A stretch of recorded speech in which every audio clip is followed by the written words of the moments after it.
Open Doors has released its 2020 World Watchlist discussing the 50 countries where it's most dangerous to follow Jesus. Countries are ranked based on the severity of Christian persecution.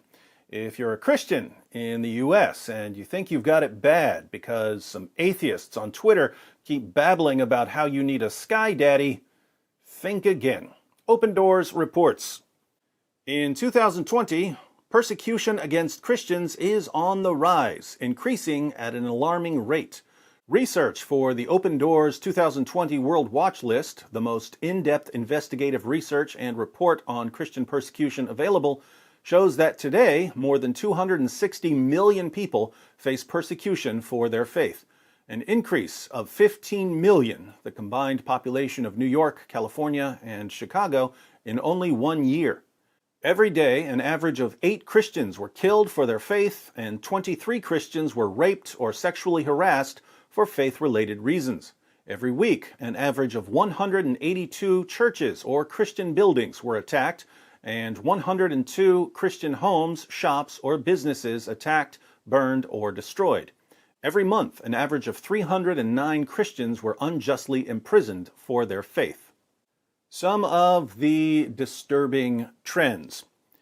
In the most populated countries on earth, Christians live in a surveillance state. The most populated countries are China and India. There are over 400 million surveillance cameras in China, and India is rolling out a national facial recognition system. Since China and India both rank pretty high on the World Watchlist, we'll see how they use their technology upgrades.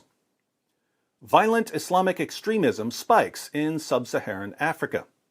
There are Islamic terrorist groups in sub-Saharan Africa, groups like Boko Haram and Islamic State West African Province. Life is especially difficult for Christians in areas where there's little government control. In those areas, killers and kidnappers and rapists can often do whatever they want to Christian families because there's no one to stop them. Militant Islam spreads violence and fear in Southeast and South Asia. We're all familiar with the Easter Sunday attacks in Sri Lanka, where more than 200 Christians were slaughtered in the name of Allah. It was surprising to hear about such a large-scale terrorist attack in a place like Sri Lanka, but Islam is on the move in Southeast and South Asia.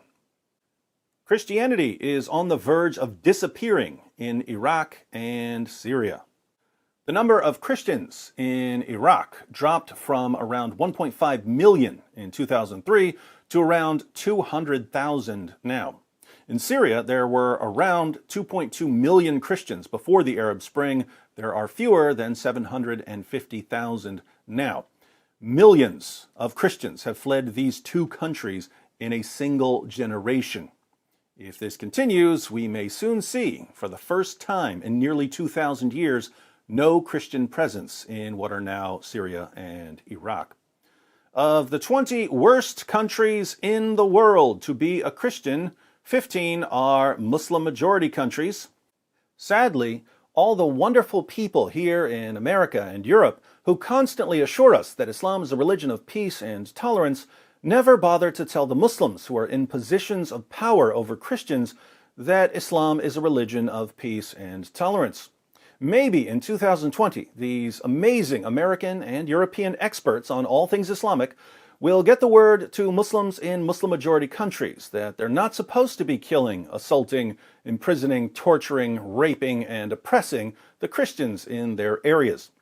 Since deception spreads most easily in an atmosphere of ignorance, it's important to know what's going on in the world.